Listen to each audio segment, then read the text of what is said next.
Adegan berdua di satu tempat bisa dihindari karena di dalam kamar itu ada kameramen, ada lighting, ada sutradara, banyak. Jadi tidak terjebak ibu dalam layak luan narajulun ma'amra'atin illa ma'azi mahramin, tak boleh berdua-duaan laki-laki tak mahram sempat, bisa.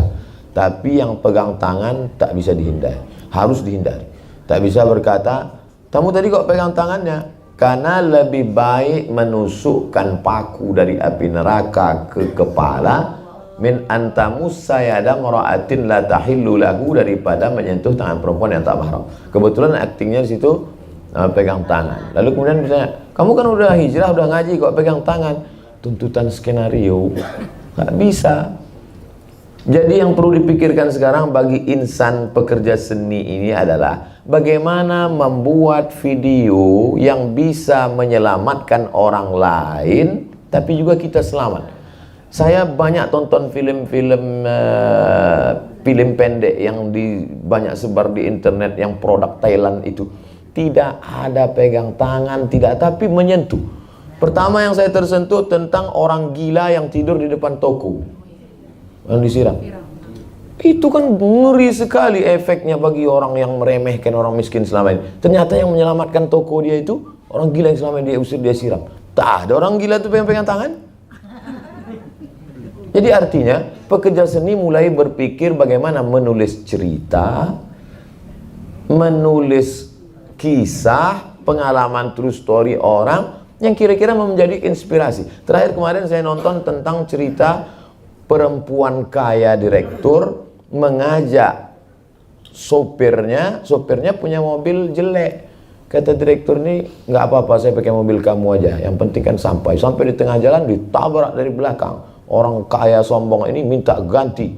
Akhirnya dia telepon atasannya datang, akhirnya pucat minta ampun. Tersentuh kita, tak ada situ pegang tangan.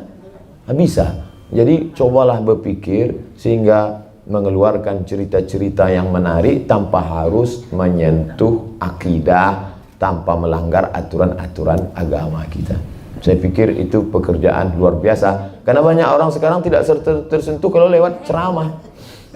Banyak orang sekarang lewat ceramah dia belum mendengar ceramah baru nengok ustaz, udah takut dia.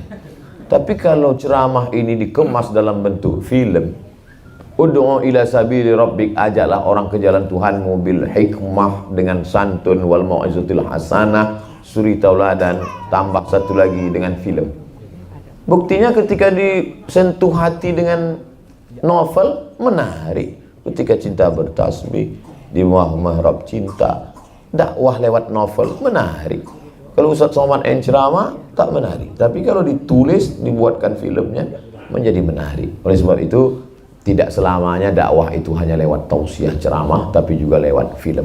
Saya berharap Bapak Ibu pekerja seni mulailah berpikir melahirkan film-film pendek yang menjadi inspirasi, buatkan satu channel khusus. Dan sekarang kita lihat bagaimana misalnya film anak Rara dan Nusa menjadi kesukaan orang tak hanya di Indonesia, di Malaysia. Buktinya orang suka berpikir, Allah Ta'ala kirimkan ilham sehingga Bapak Ibu punya ide-ide cemerlang menulis, lalu kemudian filmnya itu menjadi inspirasi, orang dapat hidayah gara-gara itu.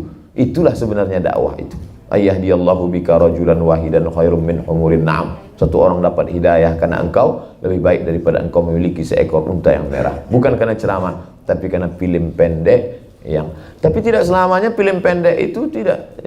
Jangan setelah ngaji ini film pendeknya mati aja. Sikit-sikit mati. Bukan itu. Coba, saya tak ngerti betul film ini, tapi setelah saya tonton beberapa film Korea dengan Cina yang pesan-pesan kemanusiaan, menyelamatkan hewan, tidak ugal-ugalan di jalan, itu saya kira luar biasa. Wallahu a'lam.